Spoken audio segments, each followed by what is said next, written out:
రెండు తెలుగు రాష్ట్రాల్లో గత వారం రోజులుగా కురుస్తున్న భారీ వర్షాల కారణంగా వాగులు వంకలు పొంగిపొర్లుతున్నాయి. లోతట్టు ప్రాంతాలన్నీ జలమయమయ్యాయి.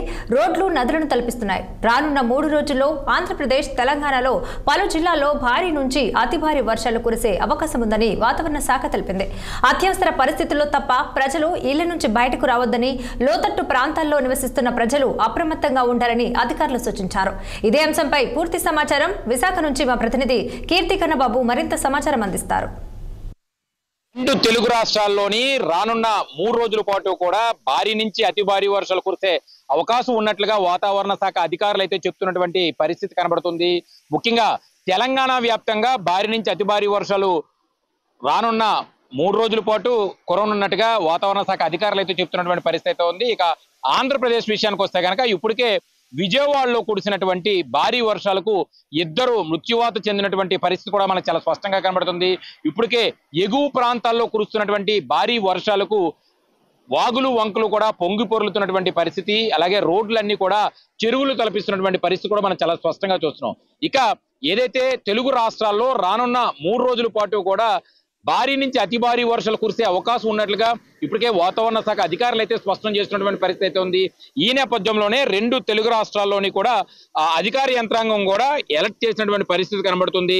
ప్రస్తుతం మనం విశాఖ సాగర్ తీరంలో ఉన్నాం. అయితే రాకాసి అలలు అయితే ఎగిసి పడుతున్నటువంటి పరిస్థితి కూడా కనబడుతుంది.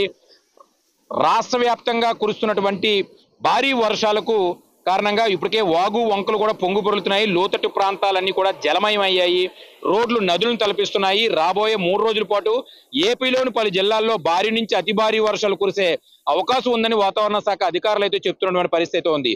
ముఖ్యంగా ఏలూరు, పశ్చిమ గోదావరి, కృష్ణా, ఎన్టీఆర్, బాపట్ల, పల్నాడు, గుంటూరు, ప్రకాశం, నంద్యాల జిల్లాల్లో భారీ నుంచి అతి భారీ వర్షాలు కురిసే అవకాశం ఉందని వాతావరణ శాఖ అధికారులు చెప్తున్నటువంటి పరిస్థితి ఉంది. విజయవాడలో భారీ వర్షాలు బీభత్సం సృష్టించాయి. భారీ వర్షాల కారణంగా 2 వేరువేరు ఘటనల్లో 2 ప్రాణాలు పోగొట్టుకున్నటువంటి పరిస్థితి అయితే ఉంది. ఒక వ్యక్తి మ్యాన్ హోల్లో పడిపోయి చనిపోగా మరో వ్యక్తి భారీ వృక్షం కారణంగా ఏదైతే పడిపోయినటువంటి కారణంగా చనిపోయినటువంటి పరిస్థితి కూడా మనకి స్పష్టంగా తెలుస్తుంది. విజయవాడకు వరద ముంపు పొంచి ఉన్నట్లుగా ఇప్పటికే అధికారులు అయితే అంచనా వేస్తున్నటువంటి పరిస్థితి అయితే ఉంది. ఇక భారీ వర్షాల కారణంగా అచ్చంపేట, మాదిపాడు రహదారిపై వరద నీరు అయితే వచ్చి చేరింది. దీంతో అమరావతి, విజయవాడ మధ్య అయితే రాకపోకలు నిలిచిపోయినటువంటి పరిస్థితి కూడా చాలా స్పష్టంగా కనబడుతుంది. తెలుగు రాష్ట్రాల్లో మరొక రాష్ట్రమైనటువంటి తెలంగాణ రాష్ట్ర వ్యాప్తంగా భారీ వర్షాలు అయితే పడుతుండటంతో ప్రభుత్వం ఎలర్ట్ అయితే అయింది. ఇప్పటికే రెడ్ అలర్ట్ కూడా కొన్ని ప్రాంతాల్లో జారీ చేసినటువంటి పరిస్థితి కనబడుతుంది. హైదరాబాద్ నగరంతో పాటు రాష్ట్ర వ్యాప్తంగా భారీ వర్షాలు కురుస్తున్నటువంటి నేపథ్యంలో ఆయా శాఖ అధికారులు, ఉన్నతాధికారులు, జిల్లా కలెక్టర్లతో తెలంగాణ ముఖ్యమంత్రి ఇప్పటికే రేవంత్ రెడ్డి వీడియో కాన్ఫరెన్స్ కూడా నిర్వహించిన పరిస్థితి కనబడుతుంది. క్రౌడ్ బరస్ట్ సందర్భంగా అంటే ఒక్కసారిగా పెద్ద ఎత్తున వరద రావడం, పెద్ద భారీ వర్షాలు కురవడం నేపథ్యంలో ఇప్పటికే కార్యవచనం తీసుకోవాల్సినటువంటి ముందు జాగ్రత్తలన్నీ చర్యలపై ఇప్పటికే దిశానిర్దేశం చేసినట్లుగా కూడా తెలుస్తుంది. అయితే రానున్న 3 రోజుల పాటు అధికారులు, ఉద్యోగులకు సిబ్బంది సెలవులు రద్దు చేసి అందరూ కూడా అప్రమత్తంగా ఉండాలని అయితే ఆదేశాలు జారీ చేస్తున్నటువంటి పరిస్థితి కూడా కనబడుతుంది.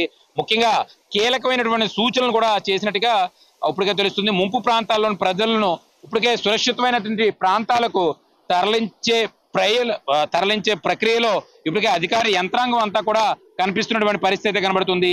ముఖ్యంగా 2 తెలుగు రాష్ట్రాల్లోని రానున్న రోజుల్లో భారీ నుంచి అతి భారీ వర్షాలు కురుస్తున్నటువంటి పరిస్థితి కూడా చాలా స్పష్టంగా కనబడుతుంది. రానున్న 3 రోజుల పాటు కూడా హైదరాబాద్ వ్యాప్తంగా భారీ నుంచి అతి భారీ వర్షాలు కురిసే నేపథ్యంలో ఇప్పటికే స్కూల్ని, అలాగే కొన్ని ప్రభుత్వ సంస్థలకు సంబంధించినటువంటి వాటికి సెలవు ప్రకటించినటువంటి పరిస్థితి కనబడుతుంది. ముఖ్యమైనటువంటి ఏదైనా ఎమర్జెన్సీ పర్పస్ తప్పితే మరే ఇతర పనులకు రోడ్లపైకు అలాగే బయటికి రావద్దని ఇప్పటికే తెలంగాణ ప్రభుత్వం చాలా గట్టి నిర్ణయం తీసుకున్నటువంటి పరిస్థితి కూడా కనబడుతుంది.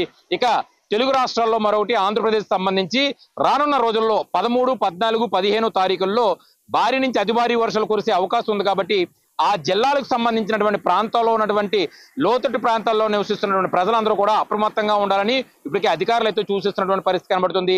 అయితే గడిచిన కొద్ది రోజులుగా పడుతున్నటువంటి భారీ వర్షాలకు నర్సీపట్నంలో ఉన్నటువంటి కొన్ని ప్రాంతాల్లో ఇప్పటికే భారీ వర్షాలు అయితే నేల ఒరిగినటువంటి పరిస్థితి కనబడుతుంది. అలాగే కరెంటు స్తంభాలు, లోతట్టు కరెంటు స్తంభాలన్నీ కూడా విరిగి పడినటువంటి సందర్భం కనబడుతుంది. నిన్న విశాఖపట్నం నుంచి ఏదైతే చోడవరం సమీపంలో ఉన్నటువంటి సిరియా జలపాతాన్ని చూసేందుకు వెళ్ళినటువంటి 32 మంది యాత్రికులు జలమయంలో చిక్కుకున్నటువంటి నేపథ్యంలో స్థానికంగా ఉన్నటువంటి జిల్లా కలెక్టర్ యంత్రాంగం అంతా కూడా జిల్లా ఎస్పీతో పాటు కూడా జిల్లా యంత్రాంగం అలాగే ఏదైతే ఫైర్ సిబ్బందికి సంబంధించినటువంటి రిస్కీ టీం అంతా కూడా అక్కడికి వాలంటీర్స్ గా చేరుకొని అక్కడ పెద్ద ఎత్తున రిస్కీ ఆపరేషన్ చేసి వాళ్ళందరినీ కూడా అర్ధరాత్రి వాళ్ళందరినీ బయటికి పంపించినటువంటి సురక్షితమైనటువంటి ప్రాంతానికి తరలించినటువంటి పరిస్థితి కనబడుతుంది. ఇక విజయవాడలో 2 ప్రాంతాల్లో వేరువేరు ఘటనలో 2 మృతి చెందినటువంటి పరిస్థితి కూడా చాలా స్పష్టంగా కనబడుతుంది.